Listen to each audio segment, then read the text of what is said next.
Pode virar todo o volante. Ó, temos mais uma vaga, tá vendo? Eu dei o ponto pra ela parar o carro lá e ela vai entrar aqui nessa vaga. Vai lá, vira todo o volante. Só na ré sem usar o acelerador. Pode descer com o carro.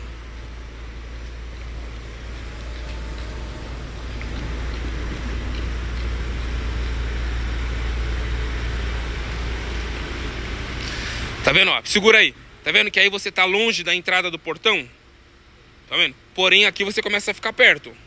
O lado de cá, o lado direito. Vem mais pra trás. Até você chegar perto da guia. A roda de trás chegar na guia. Pode ir? Pode ir? Aí parou. Aí agora você vai fazer tudo ao contrário. Tudinho ao contrário. Tudinho. Vai pra frente.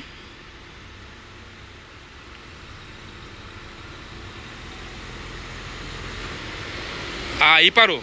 Tá vendo? Agora você deixou um espaço aqui e tem um espaço aqui. Volta o volante 2 voltas. Aí, pode ir pra trás.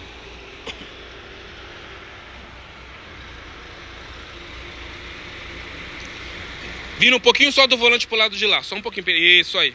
Aí, pode ir. Deixa reto agora, deixa reto, deixa reto. Aí, pode ir.